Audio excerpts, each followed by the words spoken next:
morning or Sunday morning, I woke up, Saturday night, went to bed, pulled up my phone, right on the screen. Like first thing. As soon as I opened Marketplace. Because it's newest listings. Boom, right there. I click on it because I'm like, oh, what is this? Click on it. It's been posted for 8 hours. Oh, my God. Dane, I have perused. I feel like it hides some results just based on your search patterns, because I'll see stuff that I haven't seen in my very specific searches, and I go broader, and it'll show me something like, oh, yeah, this was posted 12 hours ago, by the way. And I'm like, I've never seen that, even with the filters off. So then I was like, so I wrote the guy. Yeah. Hey, want to come by? Let me know a good time tomorrow. I'm available all day. Yeah. 10 a.m. I wake up about 8:30, get ready, do some stuff. Nobody writes me. The guy writes me. I said, hey, by the way, I have cash. I can come right now. I can make this deal happen. As soon as you give me your address, I will be there. Within the hour. And I may not even buy it, but I need to get to the person's house. You have the capability. You want to make it clear. You can do this if they give you the chance. So he texts me. He's like, all right, yeah, come on over. Here's my address. I said, I'll be there in 20.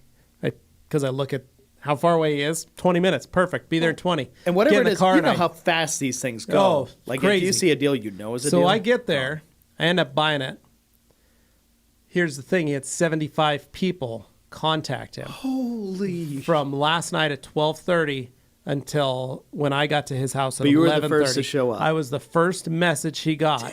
It was posted for 8 hours, and no one messaged him until after 12:30 when I messaged him. Oh, my. It may have been in review and was finally published. He said pushed. He had people at 3 a.m. saying, what's your address? I will be there. I will pick it up right now if you could wake up. Dude, it's 3 a.m. Chill. Yeah, he's like, I don't care. So, needless to say, he needed cash. He said he had some bills that were coming up. He really needed the money. And I said, no problem. Got it. Cool. The ignition was broken on it. Yeah, you showed me the picture of it. So he goes, it starts with a screwdriver. And I said, all right, that's fine. I had a truck that started with a screwdriver. No big deal. And so I show up, and it was horrific. Yeah. It was not, hey, we just jammed a screwdriver and it works. It was, hey, my brother drilled out the tumbler. It looked like somebody used burrowing equipment to go in through the steering column so he down said he to was where out the of town. cylinder He said he was is. out of town. His brother goes, hey, man, I lost your keys. I can't drive your truck. And he's like, oh, okay, well, then don't drive the truck. He's like, don't worry, I got it fixed. Oh, my God. Yeah, and then he came home, and he basically mangled everything inside. So he said, hey, I want $1,000 for it, but this is probably going to cost you about $80. I'll sell it to you for $900. And I said, done. Here you go. So, gentlemen, I have spent $900 in the cheap car challenge. Yeah, it's amazing. With $2,100 still to put into my vehicle. You've got a colossal lead right now. And I went to the junkyard, picked up an entire new steering column, replaced it last night, fired it up this morning, no problem. Oh. Didn't drive it to work, but keys and everything. The reason he didn't drive it to work is he doesn't want Anthony and I to know what he got. Basically. Yeah. He wants us the to big sweat. reveal. So he's really been playing up what a great deal it was to scare us. And the fact that there were 75 potential suitors waiting to marry that truck. You don't, like, you don't message. You only message, is it available and when can I come see it? That's all you need to do. You do all your negotiations on site. No more negotiations on the messaging, because you've got to fight against other people who have cash and don't care. This part applies when you found an incredible deal that you're pretty sure is a real deal.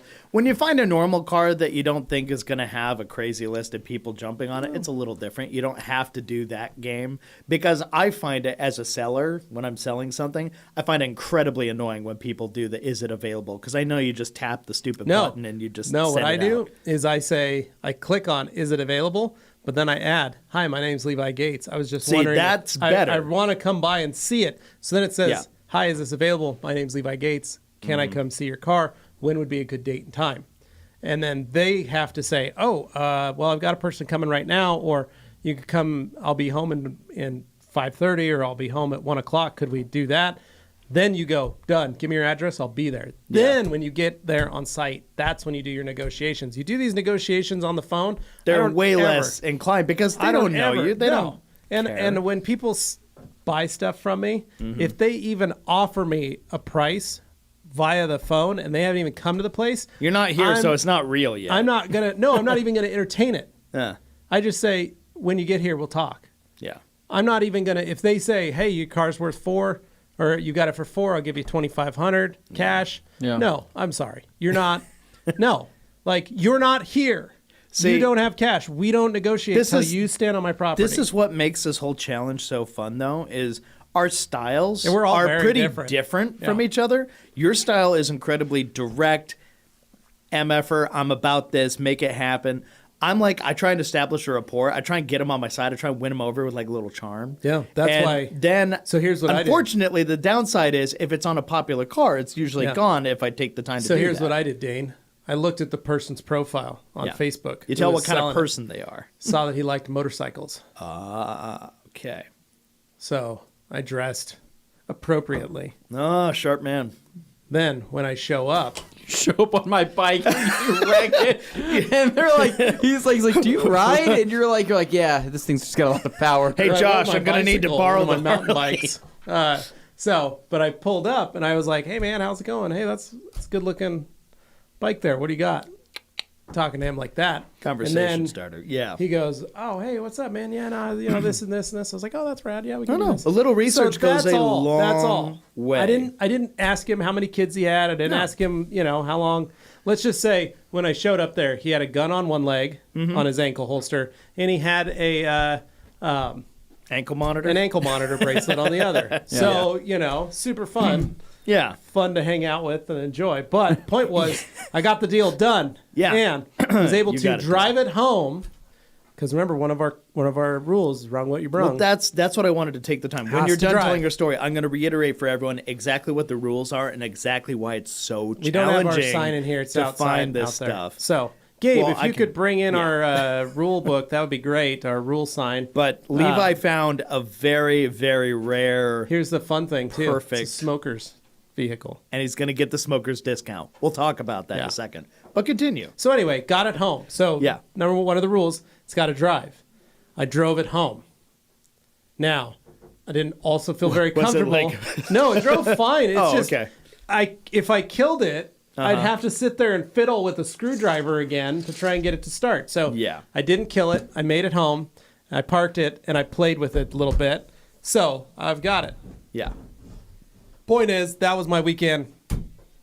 I feel like a huge burden has been lifted off my shoulder. So guys, thank you so much for watching. Thank you so much for listening. If you want to listen to this sometime in the future, be sure to check us out on Spotify, on Apple Podcasts, wherever you get your podcasts from. And please do us a favor. Wherever you get your podcasts from, if you can leave a review, please do it. Especially on Apple Podcasts or iTunes. That's where a lot of people find us. Yeah. And that'll help more people find us. So we really appreciate that. If you take 5 minutes out of your day to do it, we'd really appreciate it. All right, guys. Till Thursday. See ya. See ya.